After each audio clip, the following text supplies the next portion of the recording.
go ahead and get started.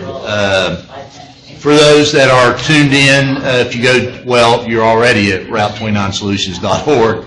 The usual spot, look under the panel meetings and you'll see the agenda and the presentation for today's meeting. For those that are here, if you should need a restroom, down the hall to the right.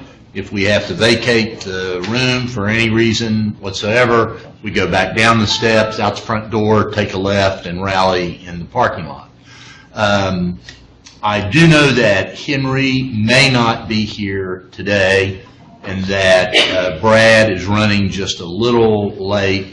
Well, and I also know that Morgan I think Morgan's on vacation this week. I know Morgan won't be here.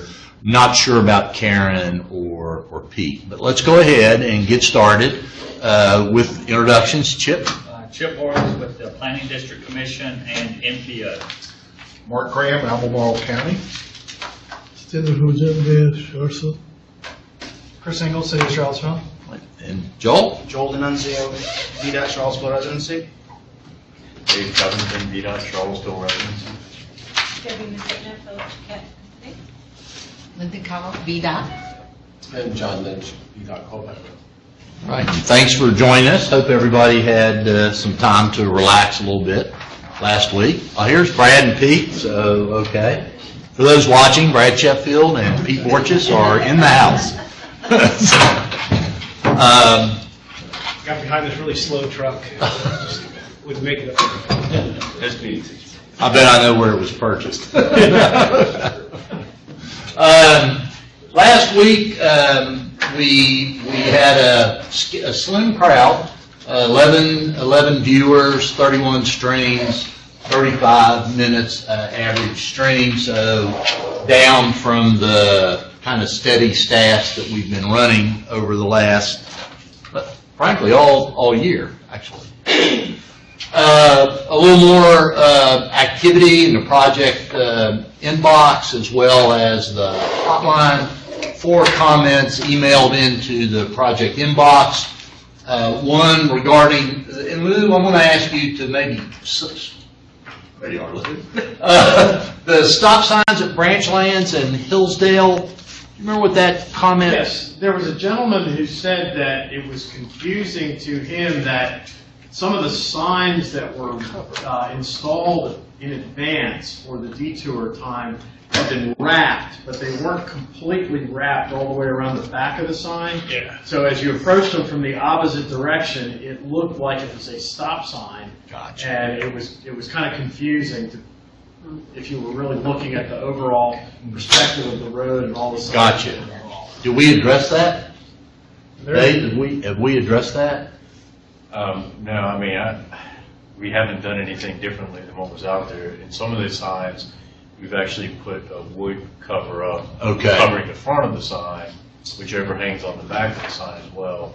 I don't know that it would necessarily provide more visual indication that the sign is covered from the back. We have to look pretty closely. Well, and I think some of the confusion, and JJ actually brought it up, is that sometimes when you come to an intersection, it's not the stop sign you see, but the back of it. Right. That you look to see, does somebody have to stop? And that intersection is confusing as it is. So I think people coming down Branchlands, they stop and then they see that there's a back of a stop sign sitting there. They think the others have to stop as well. So that's where some of the confusion is. And the sign is partially visible, so you see a little bit of red, but I think it's more people coming off Branchlands not being aware that others are not stopping yet.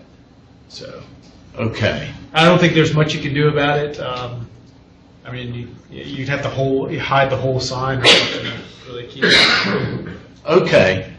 We'll go back and take it. Okay. Yeah. All right. Thank you. Thank you very much. One was regarding the noise from the nighttime pile driving. Another, not only the noise, but also about the fact that there were multiple lane closures, and that is true. There are multiple lane closures on more than one project because there's more than one project underway, and I know Lou provided answers to both of those. We also had a note that Lou took care of complaining about contractors, and this was from Best Buy. A contractor was parking some equipment off the easement in the Best Buy parking lot, and Mr. Hatter took care of that for us. There was one person made 2 comments on the Provide Input website and said just include me among the people that don't like the Rio GSI project, and also made some comments about the noise from the pile driving. Really no questions there, it was more just some statements. The hotline got 7 calls. One was from a subcontractor, had some questions about who to talk to about doing subcontracting on the work. That was referred back to Lane Corman. If you'll recall, back on November 12th, one of the calls that we got was regarding some issues with the residential driveway that were addressed, and the lady called back to leave a thank you call on the hotline. 2, again, were from the noise from pile driving. Whether or not they were also some of these other individuals, I'm not sure. And I know the noise is annoying. I mean, it can be annoying if it's bothering you. And I think we're at 29 or 62 piles driven, so we're getting there. We're getting there. One asked about the extended lane closures, and that was really like how long will there be extended lane closures? And if you recall, those expired on the 24th, so we're back to the 9 p.m. to 6 a.m. now.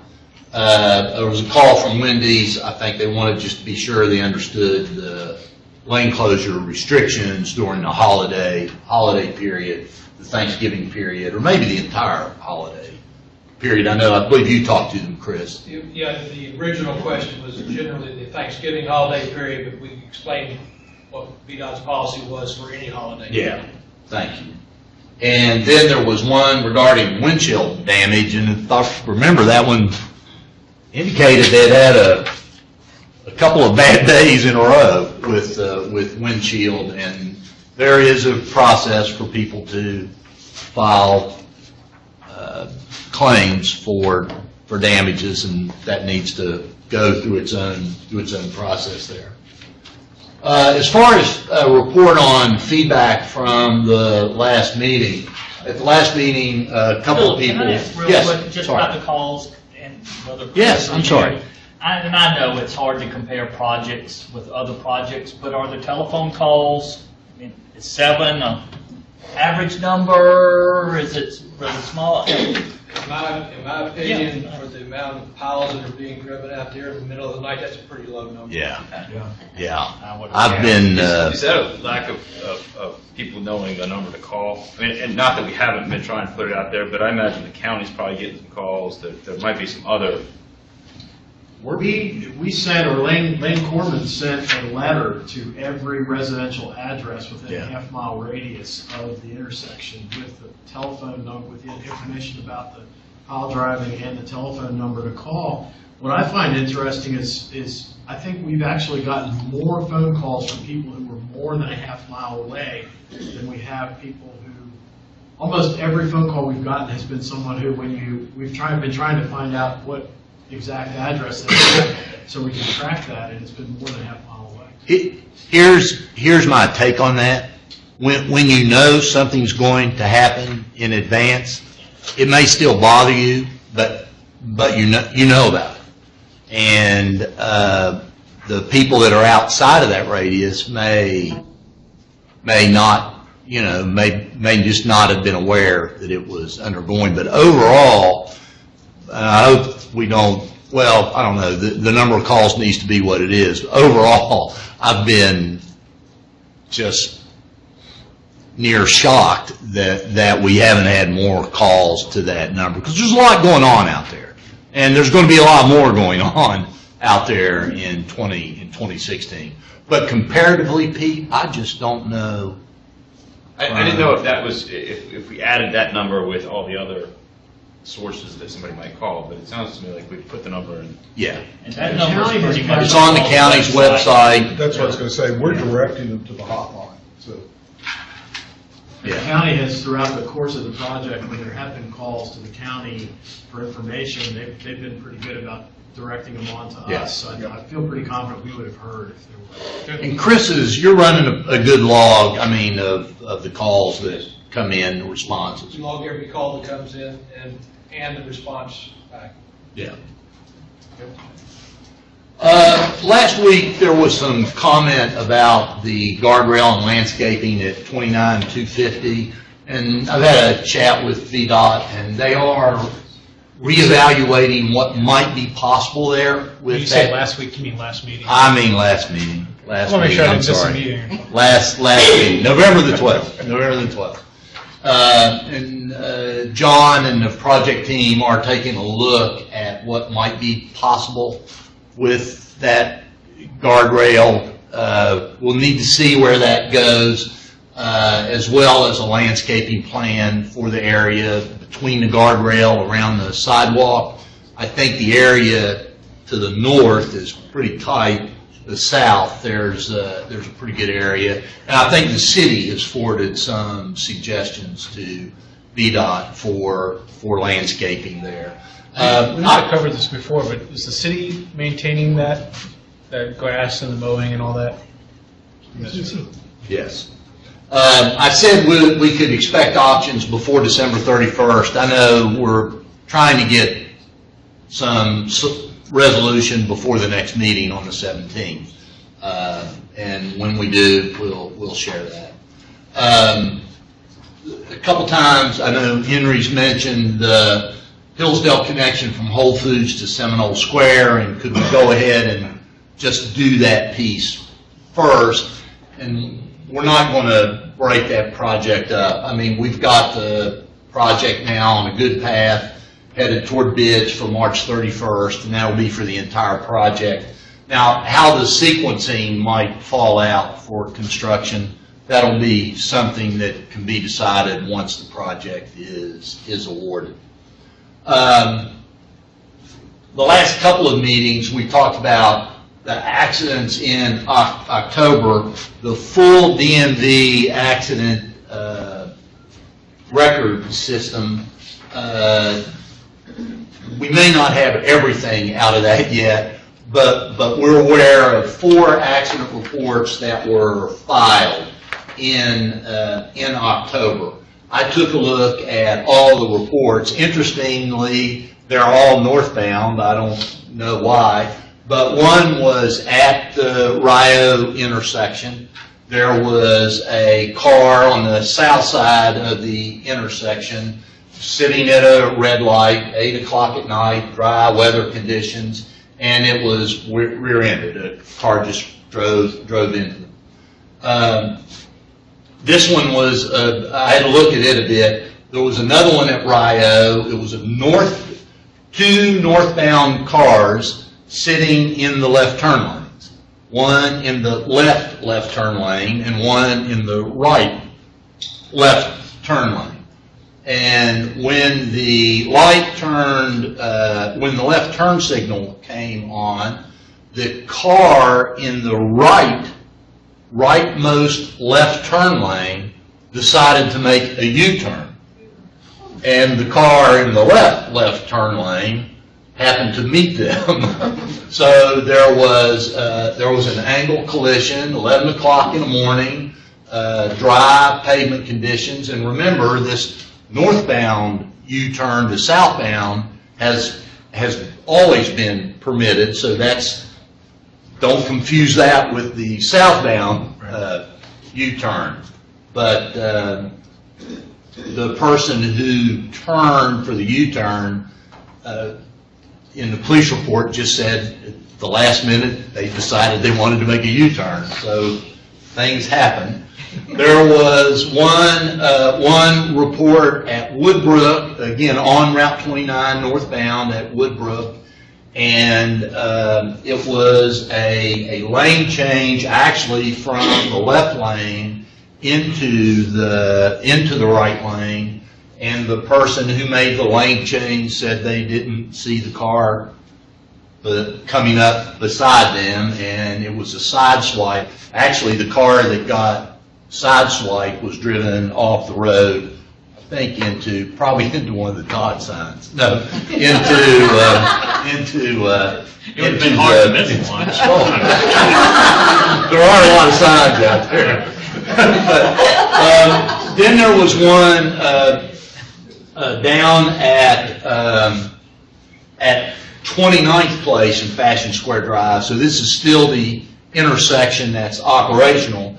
A car coming out of Fashion Square headed across Route 29, had a green light, and a northbound 29 car ran a red light and hit him. That was the only one done in wet weather, which didn't have anything to do with the fact that they ran a red light.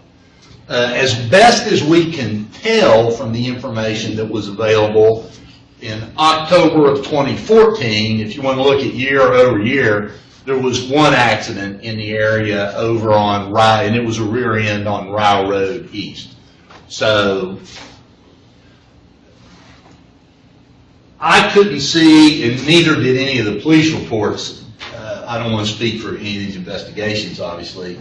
I couldn't see any connection between these 4 events and any work being done. I mean, rear end, making a U-turn from the wrong lane, running a red light. Joel's going to keep tabs on this. I mean, VDOT's going to keep tabs on this. And as we have data, we'll share it. We'll share it with you. Any questions about it? Okay. Open discussion. Anything on your mind or for our next meeting? Chris? Brad? I'll get with Dave, but I'm just getting some more complaints, wood burn, mud, things like that, about some of it, so. Yeah. Just got a couple more today, again. Yes. I may have been on that list. No. Mayor?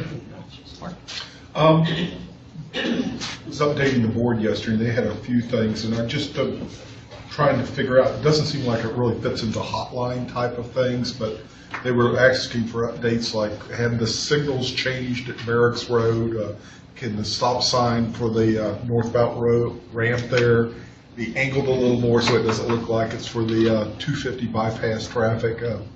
I'm just trying to, how should we be addressing those things, I guess. Is Why don't you just put them down in a note and send them to me. Send them to me. We'll get them to the right spot. I just Yeah. wanted to check. Just send them to me, and All right. we'll talk with John and make sure they get to the right spot. Okay. Does that sound good, John? Yeah. Okay. Okay. Pete? Okay, thank you.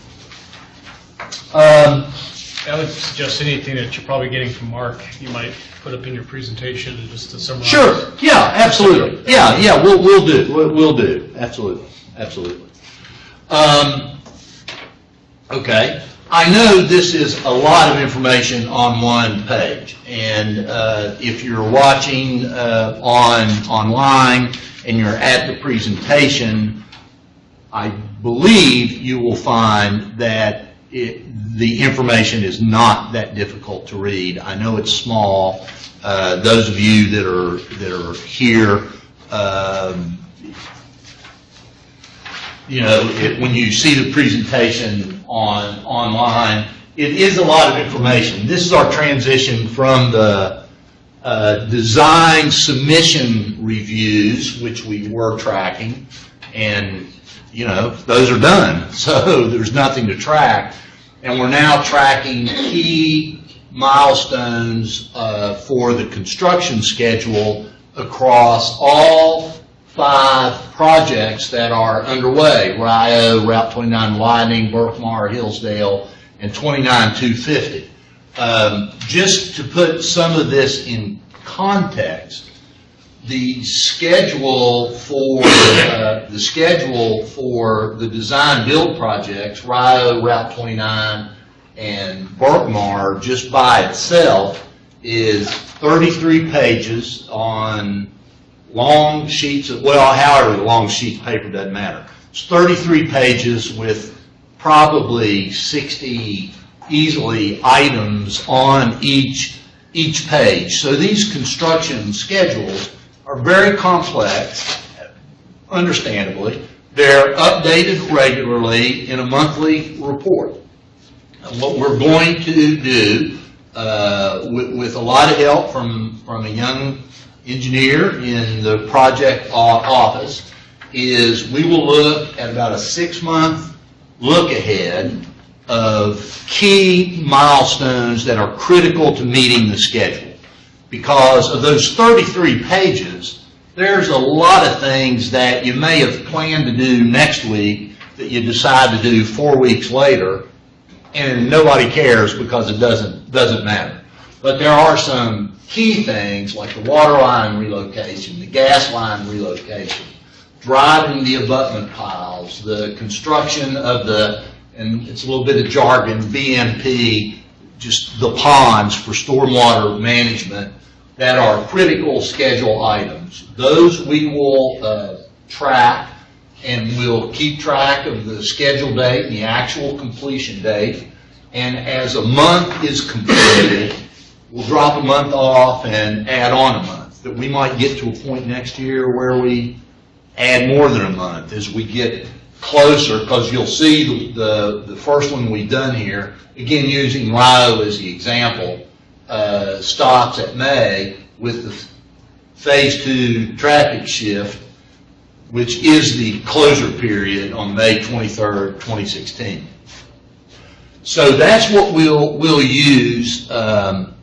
If it's too difficult to follow on a page, I could split it up by project. The only thing you'll lose is the ability then to look across at December and see things that are going on all of the projects.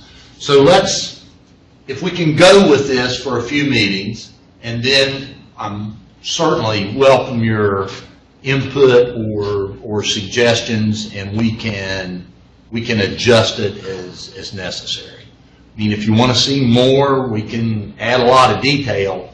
I don't know how valuable that'll be. What do you think, Mark? You're calling on me because I kept looking at it. What I was really hoping for, honestly, was like a rolled-up Gantt chart, which would have major tasks. Burkbar, for example, just show a period of time where here's when we're going to be doing bridge construction. Here's when we're going to be doing clearing and grading for the sections, for the roadway sections. Kind of give us something that makes it a little easier to communicate out to the public and to the board on what's going to be happening during what periods of time. The milestones are great, but I think... Would you like to see that in addition? Well, for me, a Gantt chart, the milestone is bang. Right, sure, no, I understand. That's it. So that's just me personally. That's okay. Okay. All right. Others don't like Gantt charts. I love them. So. You're an engineer. I can. Well, I don't know that we need to be limited necessarily. I mean, it's just a preference. Yeah. Okay. If it's a major, if it's going to cost a lot of time and money, it's just for me. I don't think it's going to cost some time. We've got some staff that has some time. You know, what I look at is the Gantt chart in the 33 pages. Sure. But we can. I mean, but you can do a roll-up usually on those Gantt charts. Exactly. I just need the major task. I don't need a 42,000 subtasks. Well, one thing that might be helpful, this is useful for everyone else, and we can give you the rolled up Gantt chart. That would be great. And that way, because you're used to looking at those schedules. Well, I would say let's take a look and share it with everyone and see where everybody lines up. What I do like about these for public consumption is you put a date out and next to it you either met it or you didn't. And I like that for other reasons because it helps keep certain things very focused as we talk. You know, let's make sure these scheduled completion dates are the right ones because once they go up, they're not changing. I mean, you know, that's the schedule, and we either meet it or we don't, which I know we're going to plan on meeting it. But let you and Andrew, or I can keep working with Andrew a bit. This has been a good exercise for a lot of reasons. We'll take a look at that without moving away from this, but we'll see how that looks, and we can share that with everyone.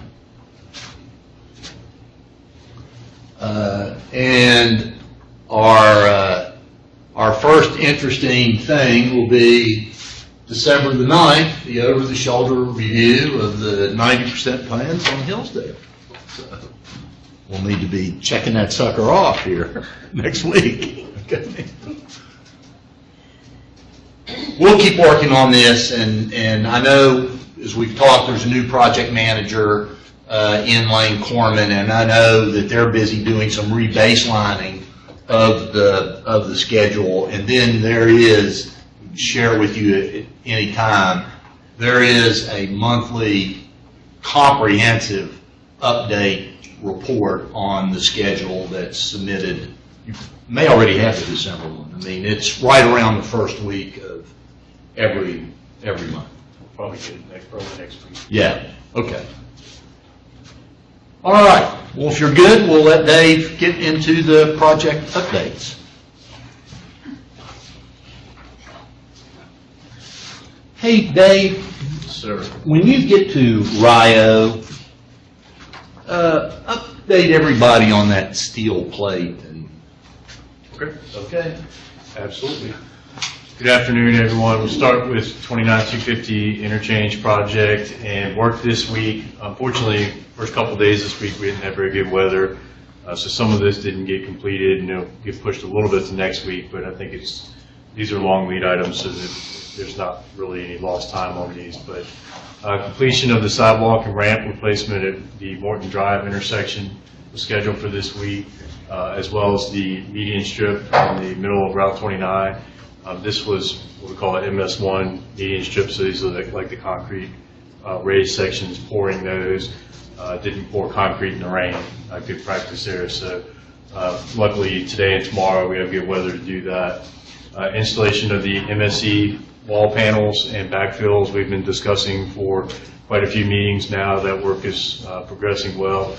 Completion of the leveling pad for the MSE wall, that's just a concrete foundation for the wall. That actually has been completed on the west end of the project, so that work is done.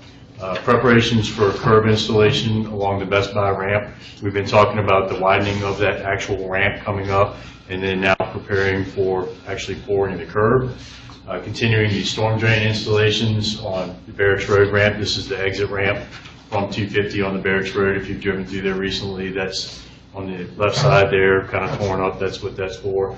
And the storm drain, that's the on-ramp. That's the stop sign location that we just talked about coming off of Barracks Road onto eastbound 250.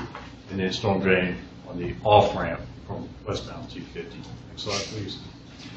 Lane closures this week. They're going to have periodic inside turn lane closures for medium backfill and grading. This is on the north section of the project. You see we've got a lot of grass growing there now. As you move further south where the guardrail and the sidewalk is, you see it hasn't been completely backfilled yet. So that work will be going on, and it requires some minor lane closures at night. Also the southbound lane closures to construct the sidewalk improvements on the outside lanes, and periodic ramp shoulder closures for the storm drain installations along the Barracks Road on-ramp and exit ramp. Over the next 2 weeks, completing storm drain installation on Barracks Road on-ramp and off-ramp. ADA sidewalks, it's Americans with Disability Act, the curb cut ramps, they're being replaced at various locations throughout the project limits. The widening of the Barracks Road off-ramp and the installation of the MSE, the actual panels. These are kind of modular panels for the MSE wall, and backfilling that to create the widening for the 250 lane. Next slide. And we have the same expected lane closures coming up over the next 2 weeks as we have for this week. So again, the inside turn lane closures southbound outside lane closures for the sidewalk, and the ramp shoulder closures for storm drain installation. Any questions on 29-250? Starting to look like a project now, isn't it? Moving along.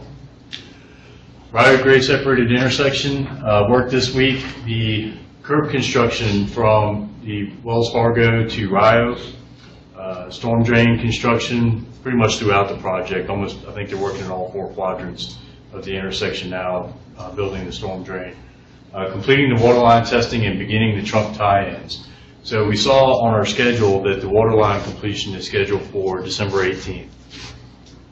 Last night they had a positive flow test, which was one of the final tests that they had to complete for their new relocated water line.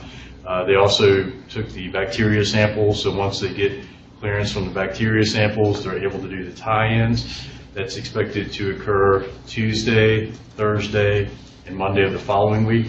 So Tuesday next week, Thursday next week. And then once they complete those tie-ins, they're done. They backfill, they pave, and they're done with the water line relocations. Continuing the retaining wall at SunTrust, that's nearing completion. The Fashion Square curb construction, this is curbing in front of Fashion Square along 29 northbound. Fashion wall, retaining wall construction, which is well underway now. Finish up driving the piles at Abutment B. Abutment B is the one on the west side, so in the southbound lanes. And once they finish those up, as Philip mentioned earlier, they've driven 29 of 62 piles. All 29 of those have been in Abutment B. So they've got 3 more piles to drive over there, and then they switch over to Abutment A. And they'll be driving the piles on the east side in the northbound lanes. Install the retaining wall piles. These are outside of the abutment, as we've talked about before. They don't require driving. They auger the hole, place the pile, pour concrete. Continuing the gas main relocation. They are working on the southbound lanes now. And Centurylink splicing, we only have, as far as private utilities are concerned, they are the sole remaining private utility to be relocated.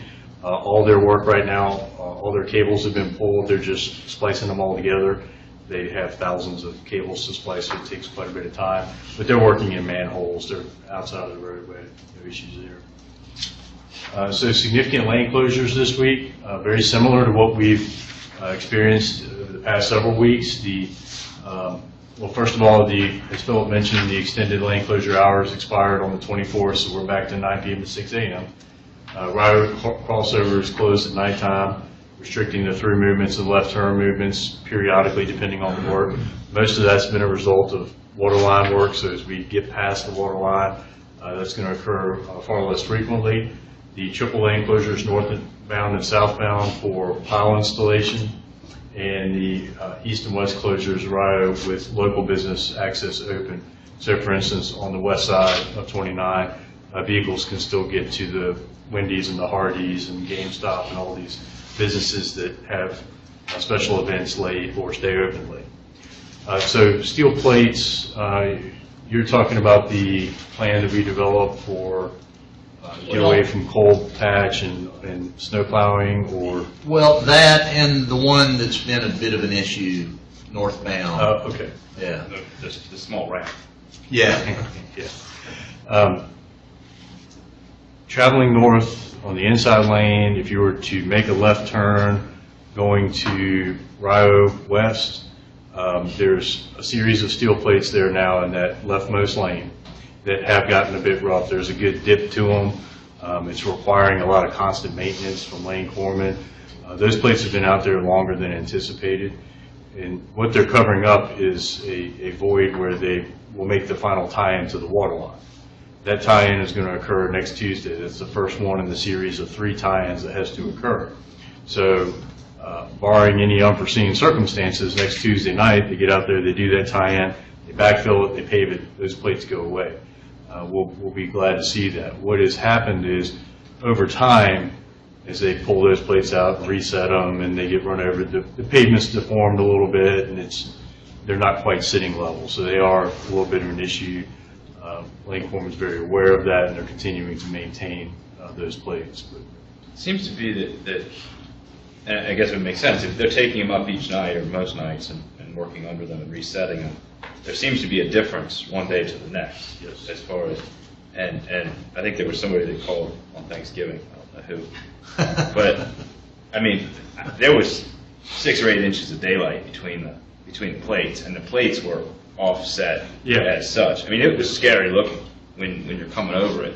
And I watched 3 cars behind the person that called swerve into the other lane because they were afraid, literally it looked like you were going to go through the plates.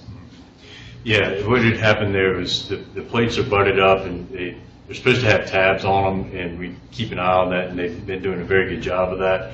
Unfortunately, that tab wasn't there, which keeps the plates level. They had welded it, and the weld broke, so it created a vertical separation. So I appreciate the person who called and notified us about that, and they went out and shimmed it up until that night they could actually get in and it may have structurally may not hurt anything other than an alignment or something, but it was causing people enough fear that they were swerving into the other lane in anticipation. So glad to see it got fixed. But Dave, when that work is complete next week, that works in, that area would then look like the area in the lane next to it and just to the north a little bit where the plates are gone and it's been. Yeah, they'll backfill it, and then they'll put in hot mix asphalt, and then they don't have any reason to dig that back up after that point. One of the other things about those plates, if you'll notice that there's a barrier wall that actually sits on the ends of the plates. So when you run over it, it makes a lot of noise when the barrier wall kind of moving a little bit as the plates are moving. So it is an issue. I'm not trying to downplay that at all. It is. It sounds worse sometimes than it is, but it is an issue. And we do very much look forward to those plates. But we don't anticipate between now and next Tuesday what happened Thanksgiving to No, they've got the tabs in there now. Okay. Somebody that was working tonight for some reason didn't put the plates back in that had the tabs on it. Okay. Yeah, it was an oversight. All right, thank you. Okay, next slide, please. Dave, back on Yes. your utility relocations, I saw something on Rio the other day. It wasn't Lane Coleman, it could be the cable companies. But they were working in a manhole and even doing some concrete work around it in the sidewalk. On Rio Road? Yeah. West It of was the intersection? It was close to the intersection on the east side. East side. Okay. Just one of the things I noticed, I know it's not a heavily traveled pedestrian, but they had the sidewalk closed signs 2 feet from where they were working. So if I was walking, or even worse, in a motorized wheelchair or something, I would be on it before I knew I couldn't get around it. And I sure wouldn't want somebody having to go across the curb into the roadway. The signs just needed to be at the nearest intersection, I believe. Was this a couple of weeks ago? It could have been. Okay. I think I know the group that was. So maybe it's just, if you have in utility meetings, just to remind that it doesn't do a whole lot of good when they see the people that are working, the signs kind of. If the sidewalk is closed, it's closed. It's closed, Yeah, absolutely will do. Okay. Thank you. Okay. Any other questions on what happened this week? I've still got the next couple of weeks, but certainly ask a question anytime. Similar to the curb work there, just south of Rio and in front of Fashion Square Mall. Over on the southbound side, they're going to be doing some curb work over the next couple of weeks in front of the Title Max. And again, this is kind of, you'll see that curb start moving out as they widen the road to get traffic around. It's a permanent widening, it's not a temporary widening. But storm drain construction, again, in all quadrants continue. That'll continue probably through January, February. There's a lot of storm drains to get in. Water line connections, as we just discussed, to the trunk lines. That's going to start next week and finish up the beginning of the following week. Completing the retaining wall at SunTrust. Continuing and possibly completing the retaining wall at Fashion Square. That one's been going pretty well. Drive abutment A piles, as we discussed, moving from abutment B to abutment A in the northbound lanes. Installing the retaining wall piles, continuing that installation. Continuing the gas main relocation, which is scheduled to be completed in the middle of January. And the Centurylink North Switch splicing and connections. This is similar to them splicing in the manholes, but there's a new remote switch that was installed near the Taco Bell. So they'll be kind of working up there at the Taco Bell to get their lines transferred from the old existing lines that ran our way to the new ones that have been relocated, and then they'll be completed with all their relocations.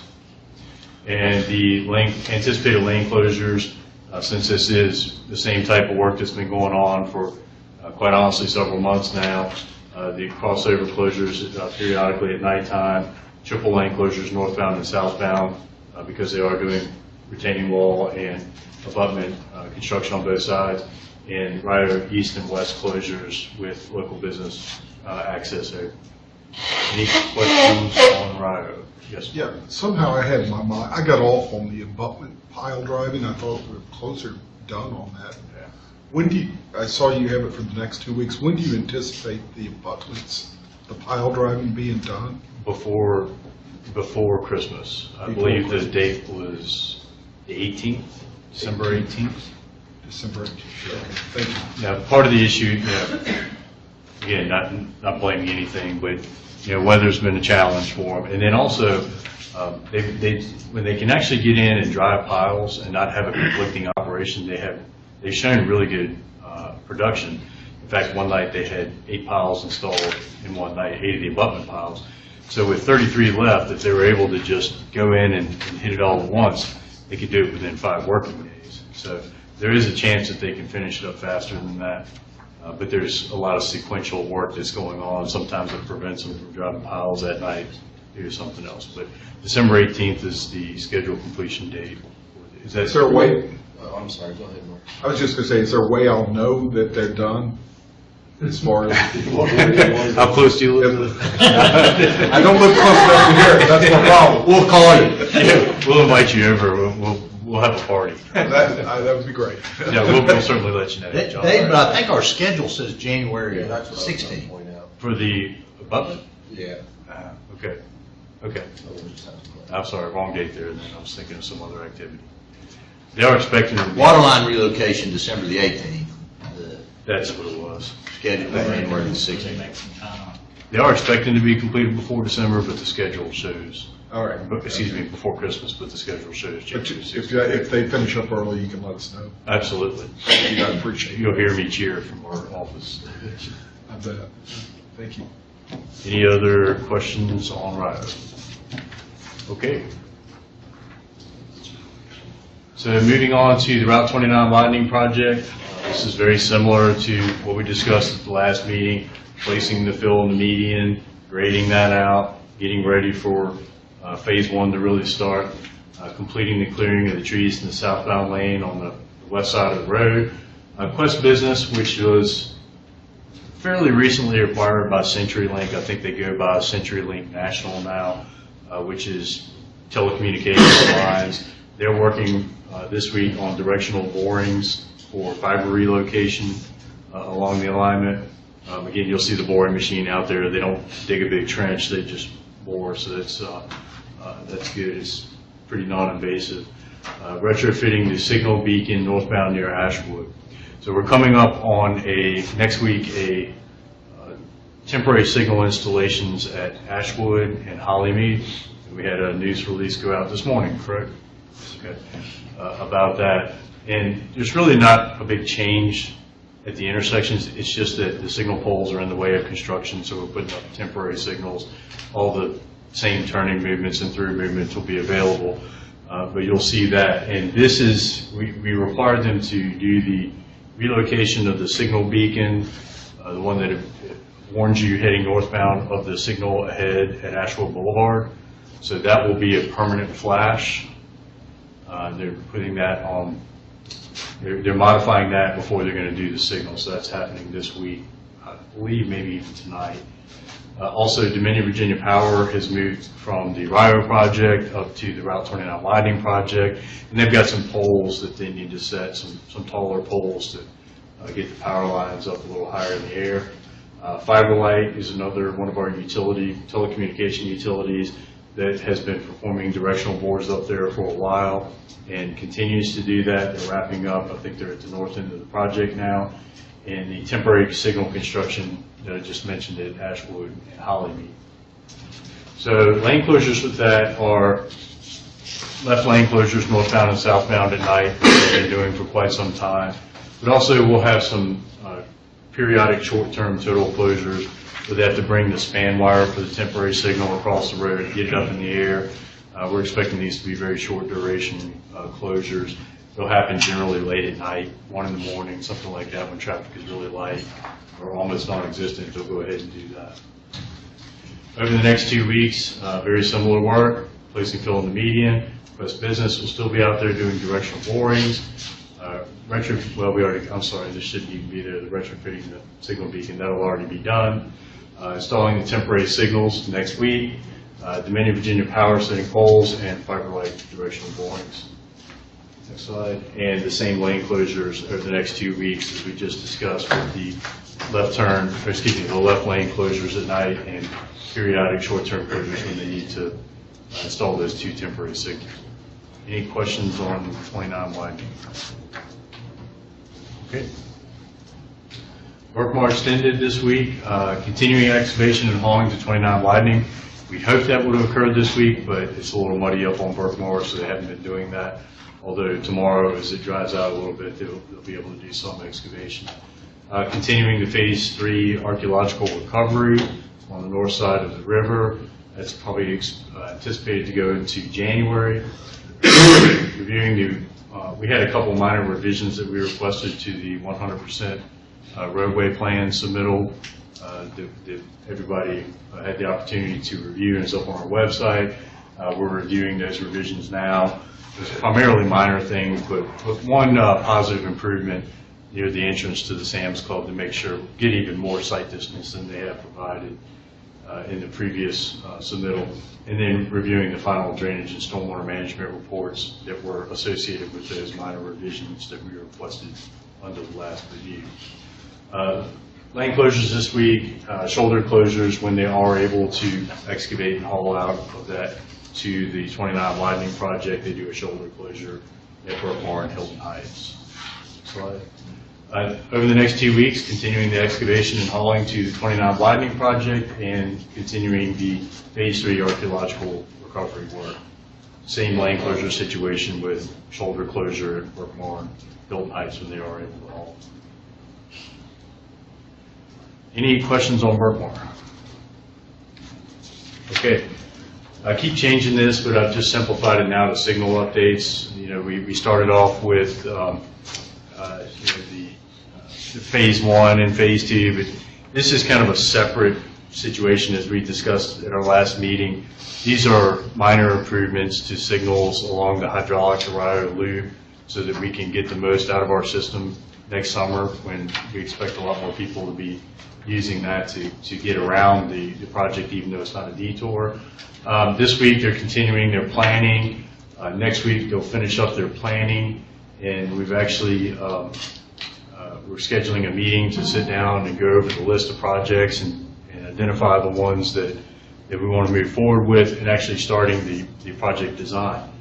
Again, these are things like extending communications to the signals, putting up cameras, swapping out a controller for a more advanced controller that can handle more movements, things like that. This doesn't include any turn lane, any lane closures or anything like that for any of this current work over the next few weeks. Anybody have any questions about the signal upgrades? Okay. Chris, I can go over Hillsdale or Philip, whoever. Okay. So Hillsdale extended update. Construction advertisement has actually moved up to March 31st. I believe it was June.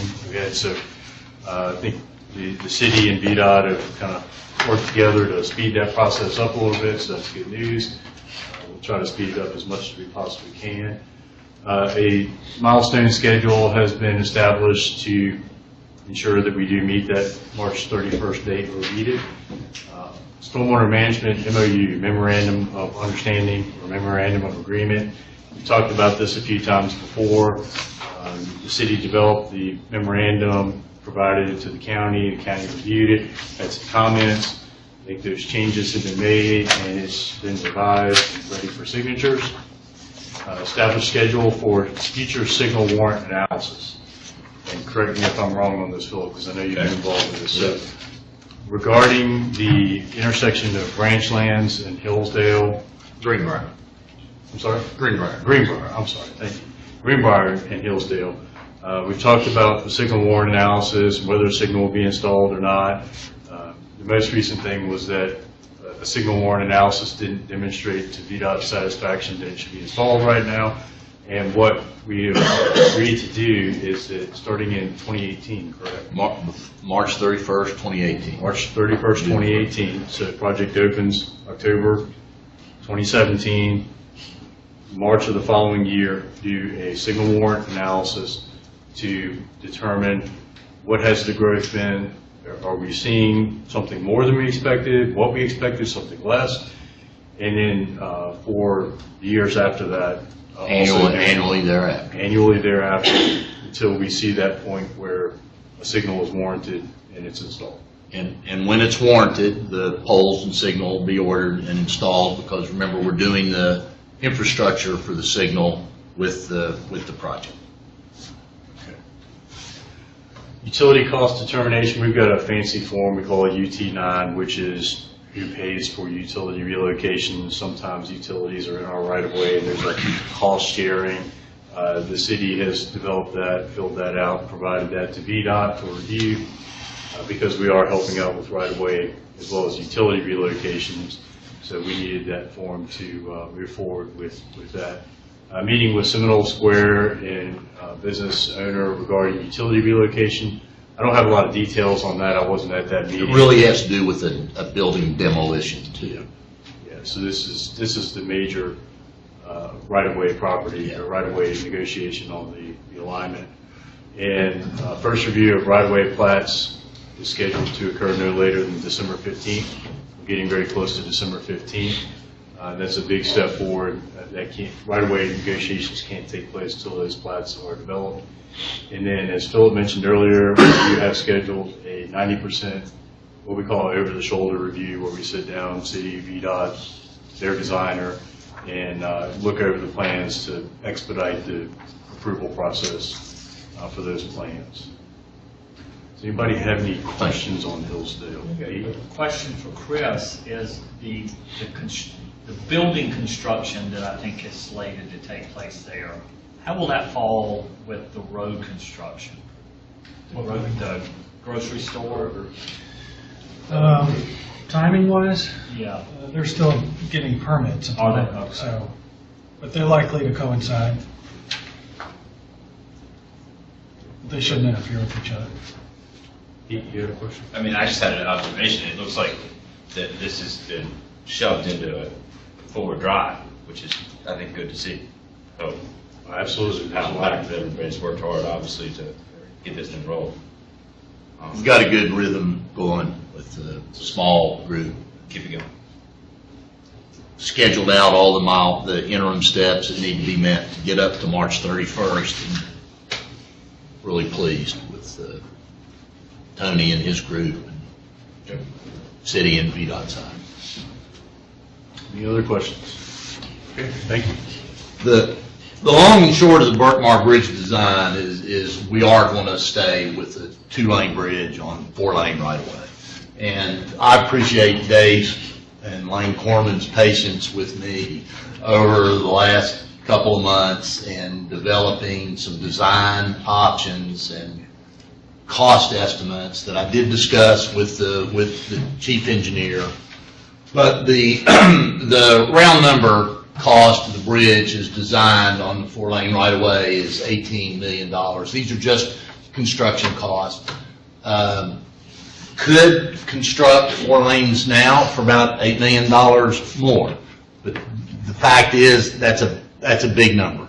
For where VDOT is with their available budget to fund all additional projects statewide.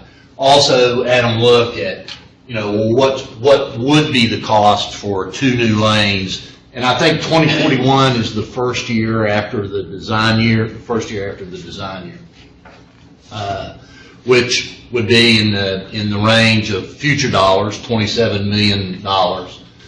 We took a look at something that I've was really interested in, and that was a design that built basically a 2-lane bridge and 2-lane roadway, but with substructure that could support a deck for 4 lanes in the future.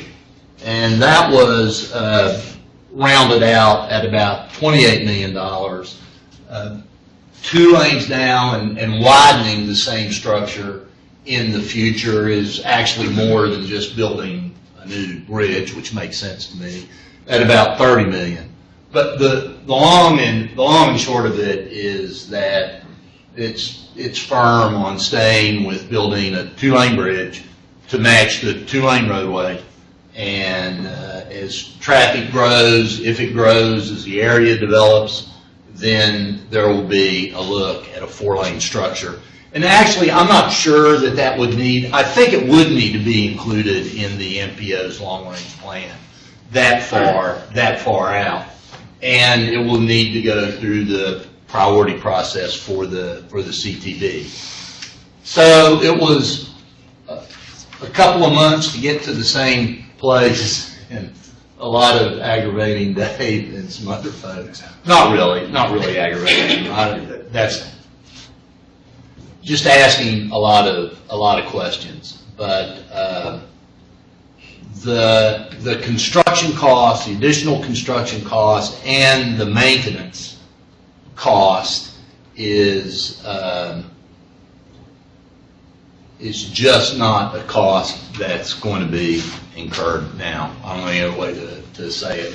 You know, VDOT's dealing, and I appreciate these are big numbers compared to what seem like small numbers, but VDOT's wrestling with, you know, $1 billion for $7 billion worth of needs statewide, and it's just not something that's in the cards for us. So we'll have a 2-lane roadway, a 2-lane bridge on 4-lane right of way, and we'll see what the future brings.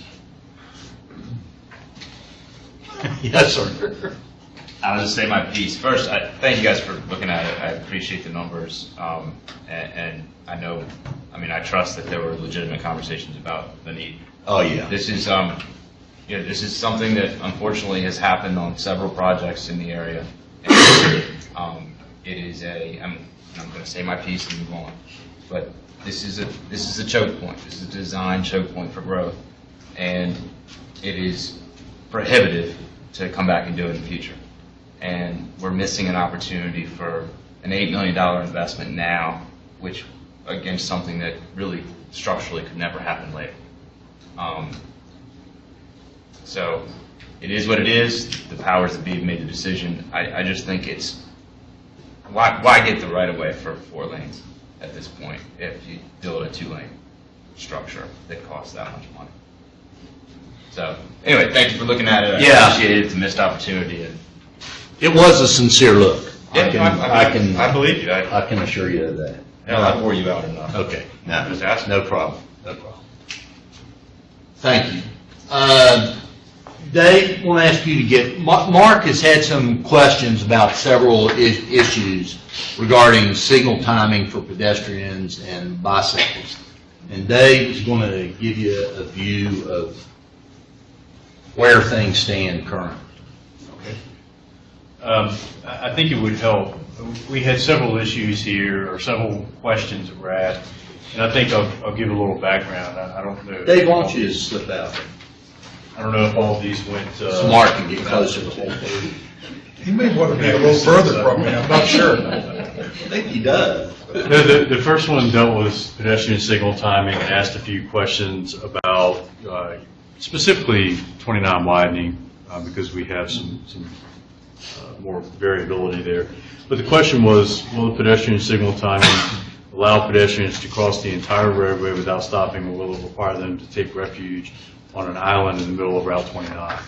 And this is at North Holly Mead, where we have the lone pedestrian crossing that will be constructed with the project.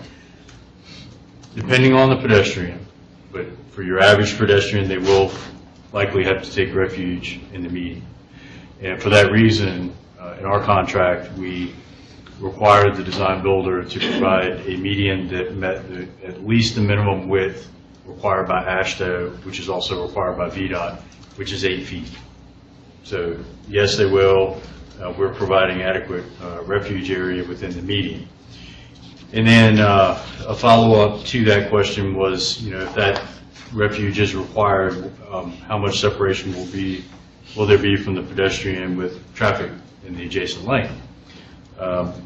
Well, that really depends on where they're standing and how many pedestrians are there.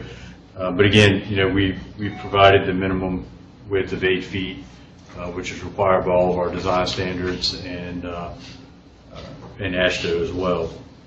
And then a separate follow-up to that same question was if they're required to take refuge in the middle, what type of protection is available? For instance, some sort of barrier or guardrail or something along those lines.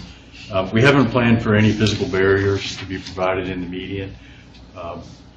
Barrier wall, guardrail, those sorts of things are actually a hazard among themselves, not only to motorists but to the traveling public. For instance, if you put a barrier wall somewhere, somebody's going to lean on it. And if a vehicle hits it, that's a fatality. Sometimes it provides that false sense of security. So the other thing is with guardrail, we try to design around installing guardrail and only install it when we absolutely have to. So we don't want to provide those unnecessary safety hazards, not only to pedestrians, but also drivers, bicyclists, all of them. So that completes the first question. I think with pedestrian signal timing, unless there was something else, does that pretty much cover your question? Well, it does, but I'll just go ahead and make my point. Okay. We'll like Pete, we can move on. That distance there, you're going to have people standing that far from 18-wheelers going 45 miles an hour. I've done that in road construction. It is not a comfortable feeling. People are not going to feel safe there, in my opinion. And I worry that that's going to reflect on how this is used in going forward. And I don't know what the options are, what other opportunities there are, but I am concerned. We've on the face addressed pedestrian access, but we haven't really provided something that is truly usable for pedestrians. Okay. Fair enough. I mean, not discounting that concern at all. It's a very valid concern. The reason we went with the AASHTO recommendation is that they've done research on what's an acceptable. It might not be what is the optimal solution for pedestrians, but what is acceptable, and determined that 8 feet is an acceptable area, and we've gone with that. I will just also note with some irony that pedestrian, that in that same 8 foot, AASHTO would not allow you to put a tree because it endangers that driver. But supposedly a pedestrian, a person standing there, does not endanger that driver. It's somewhat unfortunate that AASHTO apparently doesn't give the same consideration for the person walking next to that traffic as they do for the person driving that car, who's protected airbags in a 3,000-pound car. So, duly noted. Are we talking about the north-south path, or are we talking about the crossing? The crosswalk there at North Hollymead Drive, when we go from the shared use path on the east side of the road to across the road and the sidewalk. Because I think there was also some discussion, some concern about the barrier or the trees or lack of trees between the northbound traffic and the shared use path, and we were having some of the same concern. Has that been resolved? I mean, I'm sorry if I'm jumping off the topic. I mean, I don't know that was not resolved. I mean, VDOT discourages. No, we had that discussion, and it's still a concern. You got this 10-foot shared use path, a 6-foot, right, 6-foot grass strip, and then the travel lane next to it. But those people are actually much further away from the traffic than that person. I'm just focused, and I apologize. I'm focused on this person who's stuck out here in the median. And I just worry that once people use it, they'll use it once or twice, and then they'll say, this doesn't feel safe, and they're not going to use it. Okay. I mean, is that the, I was asking about different things, so it was, his concern is about the cross. What you guys are talking about was the cross. And I don't recall what we decided about the multi-use path, which I think we went to great lengths to get in. I mean, this panel was very much in favor of that, and I think it's a great idea. But we were looking at it, at one point it was very tight to that traffic that was doing 45, 50 miles an hour, and I guess Morgan's point was that it would look great with boulevard trees or something like that, and then it became a hazard to the car. We had the same issue, same discussion. well, VDOT discourages planting trees that are going to grow larger than generally a 3-inch caliber within the clear zone. Right. So the clear zone being that generally that's 6 feet between the roadway and that shared use path, or for whatever the clear zone of whatever the speed limit of that roadway is. And that's the reason. I mean, you create a fixed hazard that's there 24 hours a day, 7 days a week. Right. Not to say that pedestrians are important, but at the same time, generally, you walk opposing traffic. We have sidewalks right adjacent to streets as well. So there's a lot of concerns. It's more of a broad spectrum concern about pedestrians, I think, that you're pointing out. Is there a VDOT, not, by no means do I want a VDOT guardrail, because I think that would look awful, but is there a somewhere in the middle that can be placed? Okay. Whole Foods put in a great looking, I think it's VDOT spec. It's got the cable running inside of the timber, and I think that for my sake that would look nice. That could look nice and provide a barrier to those. Yeah, I don't think VDOT uses timber posts anymore. I know Federal Highways does on like Shenandoah Parkway. I guess the question, that's kind of what I was thinking. I know that National Park has it in some areas, and I don't know what its speed rating is. But if that could be looked at, that'd be great. I mean, yeah, I think we specifically abandoned that group. It's steel plate backs, timber guardrail. We have it in one location, we have it in Monticello, and that's the only location we have in Albemarle, and it's federal standard, and VDOT does not install that type of guardrail. But I think the bigger issue is by AASHTO standards, it's not acceptable to place guardrail because you want to put trees there, because guardrail is a hazard in itself. I wasn't trying to protect trees. I'm just trying to protect people. No, I understand. If we can't get the trees, I think Mark's. We're on the same place. In very unusual circumstances, would you place guardrail to protect the pedestrian? In front of the pedestrian. And one of those unusual circumstances is going to be the Best Buy ramp where that sidewalk goes down that median. Right. That is an unusual. Normally, when it's on the side of the road, you would not place guardrail to protect the pedestrian walkway. And like Dave said, most pedestrian walkways and shared use paths are within the clear zone of the roadway. They normally are within the clear zone. Those are sidewalks. Yeah, most sidewalks are. At this speed? Let's spend a little more time. We're talking about. I've seen them at 25 miles an hour. I've seen them 35 mile an hour roadways that are more, but this is pretty high speed. You do have looked at those 50 miles. Do you? You will. I mean, I'm not saying it's, it's not aerial, but it's pretty prevalent. I've used all my time. I yield to the floor. I mean, the other thing you have to look at too is how many instances do you have where pedestrian is struck in the sidewalk? How many does it take? Well, but I mean, again, that goes back to what precautions you're going to take for a lower risk item. So that's all. Yeah, I mean, John's running the money there. How many does it take? Well, unfortunately, you don't ever want to have a fatality in any case, but I think if you look at the numbers of fatalities caused by guardrails and trees to drivers are much higher than cars hitting pedestrians on a sidewalk in itself. Before we go too far down the path, let's look at if there are certain restrictions or requirements of ASHTO, then let's get them together and we can look at them together and see what they say. Okay. I'm sorry, I didn't make it. Both for the, we have talked about that strip, I think that 8-foot grass strip between the edge of pavement and the shared use path. We haven't closed that loop, I don't think. And let's just talk one more time. Okay. So moving on to the second question, demonstrate how pedestrians will be able to cross Route 29 with future crossings at Ashwood and Rio Mills. The first thing I'll say is that we're not making any changes at Polo Grounds, Rio Mills 29. That signal staying the same. We're not providing with our project a pedestrian crossing of 29 there.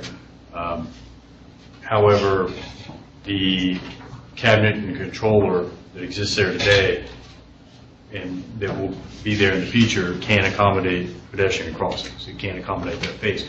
So if a pedestrian crossing were to be put in, it doesn't require a change of the controller and cabinet and all of those things. But we're not making changes to that signal. Now Ashwood, we are making changes to. We're completely reconstructing that signal, brand new signal. We're not providing a crosswalk there, as you know, but the cabinet and controller that are being installed with that new signal can accommodate, again, the future pedestrian crosswalk, that pedestrian phase. We are providing pedestrian crossings of Ashwood Boulevard, so crossing Ashwood Boulevard, and also crossing North Hollymead with those two signal upgrades, but at Ashwood, not across 29. The one at Ashwood, would it have the same minimum 8-foot median? No, that one's designed so that a pedestrian can make it all the way across. Okay. The problem with 29 is it's so wide, it would take a pedestrian. No, that's what I mean, at Ashwood to cross 29. Now, future, we still have in our long-range unconstrained plan that connection from with Ashwood over to Burtmar. Yes. And I want to make sure that when we do that we can have the sidewalks that allow for a pedestrian to cross 29 there. Yes, thank you. I'm sorry, I misunderstood that question. It was a requirement of our contract, it's reflected in the plans, that we have a minimum 8-foot width there in that median, whereas normally we have a 16-foot wide median along that project. You put a turn lane in, that gets you down to 4 feet. We've required that to be 8 feet. That's in the Thank you. Okay. The third question, will there be any intersection lighting for pedestrian crossings? Yes. VDOT provides lighting at all signalized intersections, and the two intersections, Ashwood and Hollymead, are lit with standard intersection lighting, so that is. And the lighting would cover back to where the pedestrians on the shared use path would be? Generally, the light poles are right there where the pedestrians would stop, where you have your curb cut ramps to cross. Generally, they're right there behind those, so that's where you're going to have the most light. Good deal. Yeah. Thank you. You're welcome. Okay, number 4, for bicyclists, will the signal timing provide adequate time for them to clear the intersection? This should be considered both current crossings at Rio and Rio Mills, as well as planned future crossings at Ashwood and Hollymead. Again, Rio Mills, we're not modifying that signal with our project. Rio Road, Ashwood, North Hollymead, those ones that we are building new signals, reconfiguring. It's not standard practice to include the time for a bicycle to cross through the intersection because they're treated as a vehicle in normal traffic engineering. However, the yellow and all red time, so if you're sitting, let's say you're going northbound on 29, you're stopped at the light at Rio Road. When that light turns yellow, usually it's at least 15 seconds per standard timing before the adjacent light would turn green to allow cars to go across. So if you assume, as Mark, you were talking about 10 miles per hour here, 15 seconds equates to 220 feet. I mean, plenty of time. Well, it should. It's a big intersection, but it should be adequate time. So while we've not necessarily planned for that, and one of the reasons why bicycles aren't usually included and they're treated as vehicles is because the timing works out to be very similar, whether you design for somebody on a bicycle or whether you design for a car and the requirements for vehicles, whether they're making turning movements or going straight through because they have to accelerate as well, and things of that nature. So while we haven't directly designed for it, we've kind of indirectly designed for it. Okay. Does that answer the question entirely? Yeah, that helps. That helps a lot. Okay. And there was a follow-up to this, and it was, I believe we should anticipate bicyclists on Rider Road will want to use the travel lanes rather than dismount to walk across so they have enough time, and same answer to the previous question. So. Any other questions about any of those pedestrian or bicycle issues? Thank you. So we have a couple of loops to close on this that will be back. I do appreciate all the time and effort to follow through that. Well, thanks for the questions because that really helped focus everything. I know Morgan is aware that we're going to talk about this today, and I know he wished he could be here. I'll just give you a little context. We took those plans that Morgan brought on November the 12th. Remember, there was 3 sets. There was lighting comments, landscaping comments, and hardscape comments. Dave and Jason Tracy and I sat down with those and categorized the comments into round number 30 different items that were on all three of those sheets, all three of those sets, I should say. And we, after our discussion, I've gone back and forth with Morgan and Ken Williams a couple of times. And while I'm never a fan of presenting something with what we won't do, the will do list is long. So the bottom line is that we are going to incorporate the recommendations from SCLC and Kennan with a few exceptions. And the first one, and I will say on Morgan's behalf, they went down hard on this one. We're not going to use brick for cobblestone. And I don't mind saying that I'm a stubborn roadblock there. I've been down that path too many times. We're not going to use brick. We're not going to use cobblestone. But we are going to use stamped brick patterns and stamped cobblestone patterns in colors that have come back from SCLC and Kennan. The conversation was, look, you can keep talking about brick, or we can talk about something we're going to do. And they did a great job, I thought, of going and looking at some actual staggered patterns and textures and colors that we are going to do. And that will be in the deck area, in the crosswalk area, and in the crosswalk areas between driveways. So this is going to be this is going to be an investment that's not insignificant. It's not $8 million worth of investment, but we are going to do that. We're not going to extend pedestrian lighting on Rio East or Rio West simply because we run out of room with right-of-way. We are going to extend pedestrian lighting north and south on Route 29, and the designers now are working on the limits of that. There again, we've got to have a place to do it. And I want to mention something about that down here. We're not going to remove the railing between the retaining wall and the sidewalk, and that's that little piece that hooks around. And I can just tell you flat out there, FHWA, there's no way they're going to entertain that conversation of two blunt ends of that railing. So the little piece of railing that loops around the bridge deck is going to be there, and we're not. Can you explain the technical reason? Because I thought that would be easy to do, to just remove it. And you tell me it's a Federal Highway Authority. It leaves two blunt ends of the railings, which is something they're just not going to do on a bridge deck. That's the issue.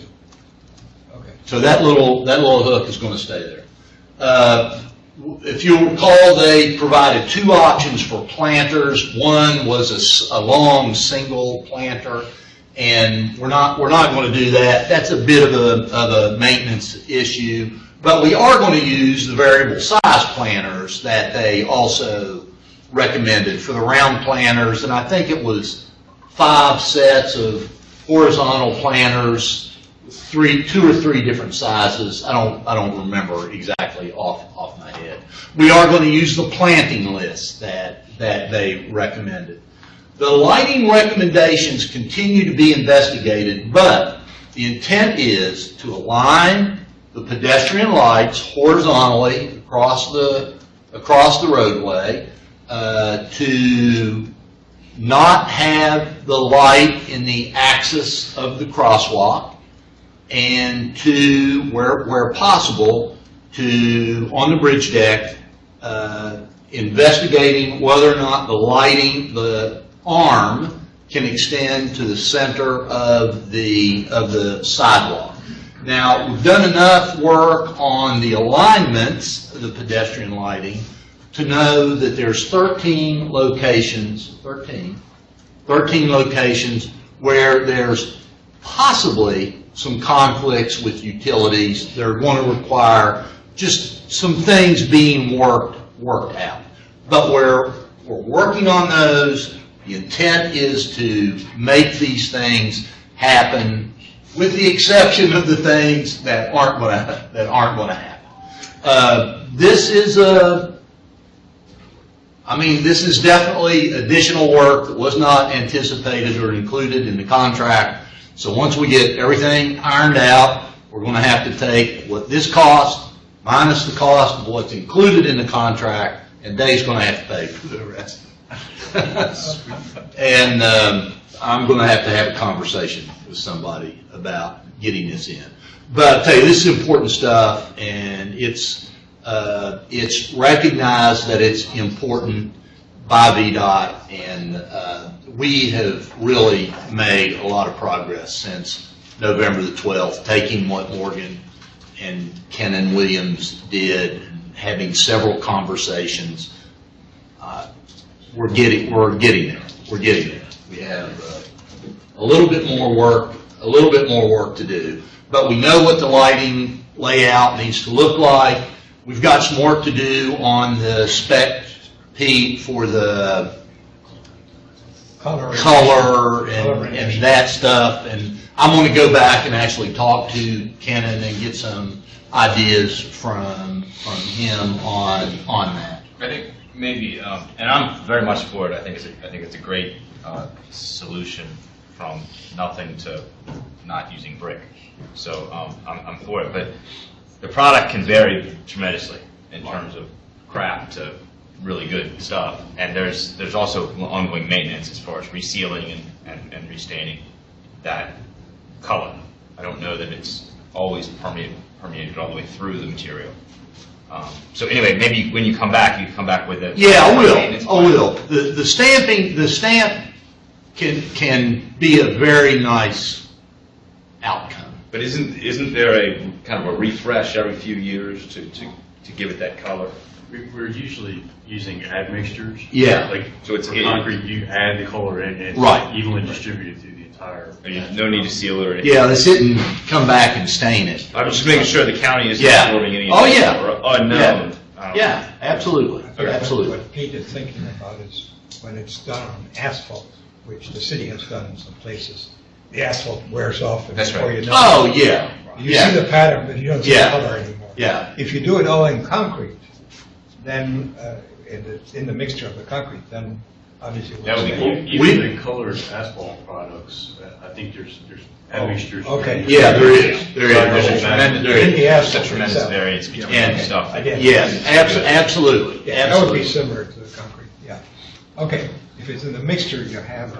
Yeah, I think we're going to have a good outcome here with the brick patterns and with some areas of the islands at the crosswalks with stamp patterns and cobblestone outlines around it, but it's all going to be stamped. We had some good conversations. It's the one with the planters, where multiple planters, which, as you know, I've never been too fond of. Yeah, I know. Why that would be cheaper than just creating two? I don't know that the capital cost will be cheaper, but a round planter gets hit, you take it out and you replace it, as opposed to something happening with 66 foot long, I don't remember how long it was exactly. I think it was a Planter. question, or are you talking about the planting areas along the bridge? Yeah, the planting areas on the bridge. On the Why bridge. not have, essentially, if I remember the SELC proposal, was one long rectangular planter area on the left side of the pedestrian crossing, Right. if you were going east to west. And then you had a semicircle on the other side. And to me, I mean, if somebody drives over, it may have killed some of your planting, but you fix that. I mean, Well, they had two options. They had two options. One was the variable planters, and one was the. That's the one I like. Yeah, I know. And I think that's the one that. I know. Classy. The others, they're on the.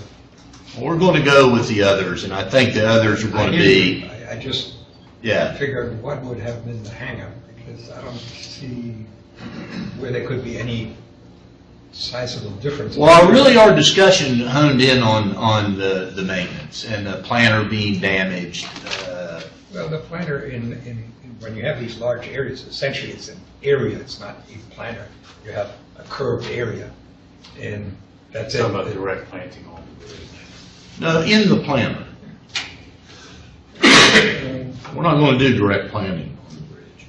Well, No, I know what he's talking. okay. Yeah. Okay. Most items made the yes list. Well, I mean, we did come a long way. That kind of bleeds over to that question. Planter gets hit. VDOT's replacing the planter? If the planter gets hit Just say yes. and needs to be Just say replaced, yes to that. Insurance company replaced we would it. replace the planter. It gets hit by Joel. Well, ordinarily, Yes. when a VDOT-owned asset is struck by a vehicle because of an accident or something, the insurance company would. I've been working around lawyers too long, talking to me like. No, this issue came up this morning, actually. It's like a guardrail. We'll go put cones around it, and then we'll get the insurance company to pay. The answer is yes, we'll replace it. Well, now that you said yes to the planter, let's talk about the vegetation of the planter, because still, I don't think we've ever had any certainty on who's maintaining that vegetation in those planters. My understanding has been that was the county, but I honestly don't The know. county has never been asked Aha, to okay. take that vegetation, to take You go any ahead. responsibility for that. Do you mind taking care of their plans? I will be glad to raise this with the board if that is VDOT's position. Well, that's a discussion we need to That's have. that's a good point, if we need to discuss the maintenance. Who takes care of the cities? The city. City has. The city has, The the city. city has. But they maintain their own. Or we'll get blamed for it no matter what. Right, They, that's start right. dying, it's gonna be VDOT's fault. But the county. Oh, I'm sorry, yeah, hey, Mark, I guess our assumption at this point, because we have all the entrance corridors in Albemarle County are under permit by the county to maintain. Okay. Landscaping. I guess, I don't know if we discussed it before, but it was our assumption that they would fall under that same maintenance agreement. Because the street trees, like median trees, and those all are under that agreement for the county to maintain. And the mowing and things like that, 250, 29. My next question is a future question for us to think, and I'm probably not giving anybody ideas who hasn't already thought about it. But what are we doing when they pull their little ice cream cart or their food cart out of that big space on there on the bridge and they start selling? It's gonna get all the pedestrians out. And we can walk out and get a taco. That would not, well, that would be illegal, obviously, and we work with the police on those things. It would be fantastic. Unless they have a permit. What's that? Unless they have a permit. Yeah. We have not gotten any permit requests for their activity yet. Can we get some power outlets up there? Chairs, umbrellas. No. There's a revenue opportunity. Yeah, I mean, that can't. I might be able to permit a looking farm. at it and see, somebody might see that as an opportunity. Somebody may, but it'll probably be one that's not realized. I mean, The county police, they act pretty quickly on those kinds of things. Well, Brad could laugh about this because he's having a lot of fun with this issue right now anyhow. Panhandlers? The panhandlers, yeah. Panhandlers stay out, they stay out of it. They're in the county now. Not anymore. They are. I was in Beverly Hills not too long ago. They have them there too. It makes you feel better. Let's zero back in them. Yeah. So, no, in all seriousness, I really do appreciate all the work Morgan has put into this and he's tolerated a lot of back and forth, and him and Kenan, who is someone I've never met, I mean, have really done a good job of zeroing in on some items, and I've really handed to VDOT and to Lane Corman for very methodically we worked through this list and focused on what we could do, and ended up with, I mean, quite honestly, I don't mind sharing it with you, our first set down was, why can't we do all of this? So we focused on it very carefully, and we ended up with 4 items that we just aren't going to do. So the next thing is to work up the cost estimate so we get an idea of what are the implications here. All right, Morgan, thank you. So before we leave the lighting, a while back I suggested that the street lighting and the roadway lighting systems were somewhat integrated. And is that flying or is that dead? Well, it's not flying in terms of aligning them. We're still looking at possibly the post, just the visual look, but the through lane lighting will be the Cobra head lightings. There's fewer of them than we thought there were going to be. 4 north, 4 south. 4 north, 4 south, as opposed to 6 north, 6 south. But the focus now is on and it's what Kenan looked at in his last plan, the alignment of the pedestrian light. Well, I had that too. Yeah, you had that too, absolutely. And, I was hoping that it would be fully integrated with the roadway lighting as well. Yeah. That there would be a pattern. The roadway lighting, the through lane lighting will still be staggered lighting. Staggered and totally unrelated, or still? I would say staggered and not totally unrelated, but not totally integrated. Well, that depends on the geometry. Yeah. That requires. So there's just a little bit, there's just some more work to do. And these 13 areas that we need to really work that out with the water line. I think that can be worked out. So if there are issues, then we may have to bump that up a little bit. We'll do that. The lighting fixtures that were proposed on East and West Rider Road, maybe the county wants to pick that up and to make the project more interesting. Just a thought. Anyone? I don't know. I mean, we took a look Put and it in just that don't fiscally constrained capital budget. Whatever. Again, I'm going to be a little editorial. The county wants to be an urban area and more urbanized and more of a city and keep people out of the country. But then they never want to be an urban area. And this is a good example. End of editorial. Well, the only thing I'll say there is that we made the decision not to go. I understand what you Yeah, did. okay. I'm saying they could, if they're really serious about getting people to live in the urban area and not go out and spill out all over the landscape in the rural area.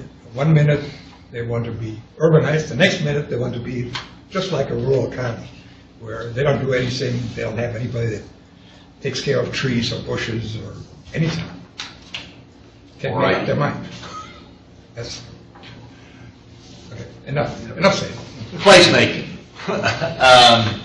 We left off last time with feedback from SIR in Albemarle County to name the general area Rio and to use the geographic designations for the corners over the rest of this month. And I would like to wrap this up at our next meeting.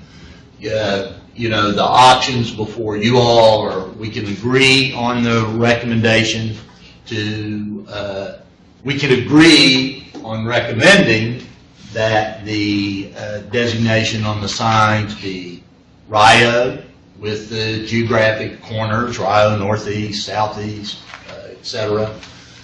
We could consider other names that were mentioned by participants in the focus groups and in the email outreach and general outreach that the county did. And I just went back through those lists. There are many more than this, but I pulled out the ones that included Rio and Rio. This is just an example if we want to consider recommending something more than Rio. And I'll leave that up The to last you. one, is there an S missing by a corners? Rio corner was preferable than corners, but crossroads was preferable over crossroads. Now, look, these are just the examples that were yanked from the list that were mentioned by other participants. So, you know, S, no S is. There's a big difference between Rio corner. Look, whatever we want to recommend is, I'm happy to forward on. I have my own feelings, but is this something you want to discuss at the next meeting? You want to take any further, or just let it go? I'll start the conversation. I think, having participated with the business group that Matt has presented this to a couple of times and sitting through a couple of the board of supervisors, I'm really good with the Rio. I think Matt and those have a really good plan to spruce that up with the Rio plus mark. Yeah. 29. Yeah. And but it looks like there was the general consensus with Matt, with the business group, and with the board of supervisors that just the Rio is the good base name. And so I'm good with it the way it is. Okay.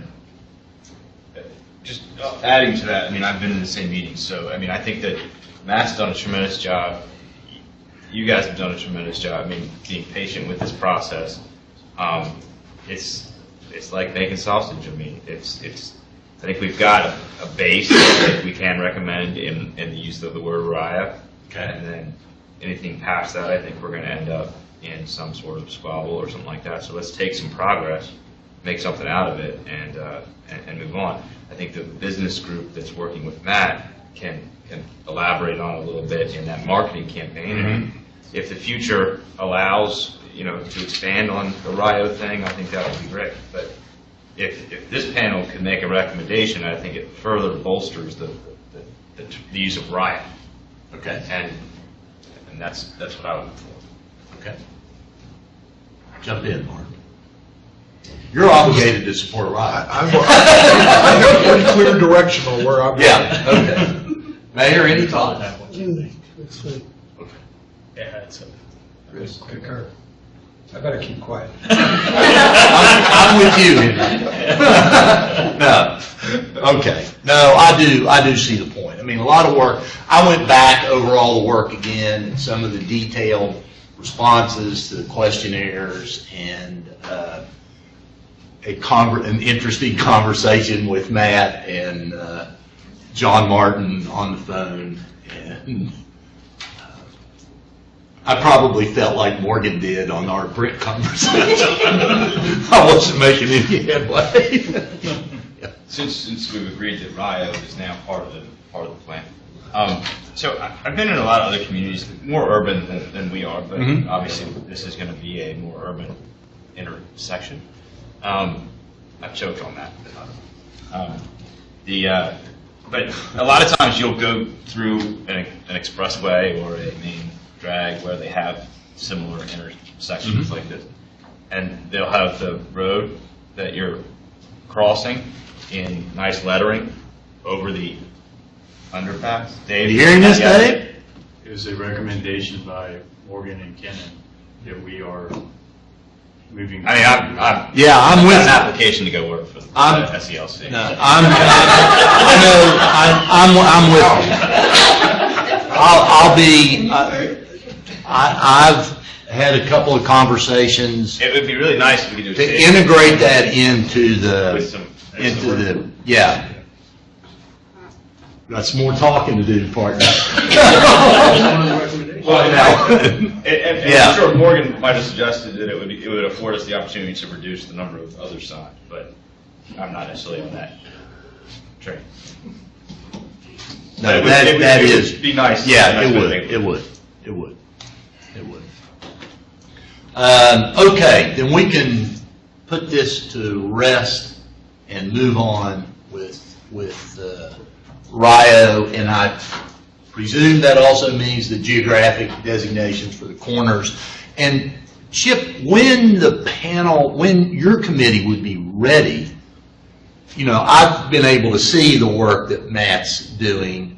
It would be good to, I know that doesn't get rolled out until earlier next year, but I think it would be good to spend a meeting maybe in January on that.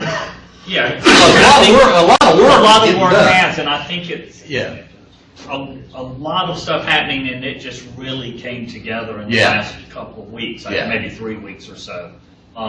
So I think it's at a very good point to share. Okay. Because it's gone from all these names to you can really see the marketing campaign coming together. And this is all geared to the May to September time period. Okay, good. Maybe November, December in terms of. Right. Yes, that's right. There's a follow-on period post September. Okay. Just real quick on toy lift, VDOT and Lane Corman I know now VDOT's not writing a check to toy lift, but VDOT employees have collected and made some individual donations. We've all pitched in on that. I know there is a corporate donation from Lane Corman. There's a volunteer roster of folks that are going to be helping. I guess it's really Lane Corman that's making some message boards and light plants available, and also assisting with cleanup. And tomorrow morning we'll do our regular Friday morning show like we did last year out at Toy Lift, and Pete's going to, anybody's welcome to come out there in the morning if you'd like to, but Pete's going to come out and we'll just have a chance to chat a bit on WINA early in the morning. So that's. I'll just add, I just appreciate everybody's willingness to jump in. Lane Corman was tremendous in terms of, it's not, these type of events come together with a lot of people with good spirit and not necessarily the most, organized pattern, but it was a matter of just kind of getting everybody on the same page, and I think they're going to make a big difference. So I appreciate it. Good. Well, it's a good thing to do. And Pete, thanks again for just sort of suggesting that we all get on the horn with each other a month ago. All right. Any new business? Wrap up, Pete? Oh, I had something and I forgot it. I'll get back to it. We're not. You've got the numbers. Yeah. Chip, Mayor. Henry, good. You know, just before we go, and it just occurred to me, listening to the news last night again,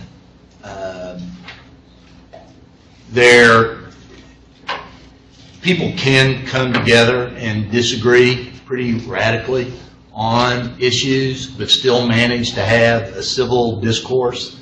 And I can't tell you how much I personally appreciate what all of you, including members no longer present, have brought into this room every 2 weeks. Good things can happen. Thanks. We're adjourned.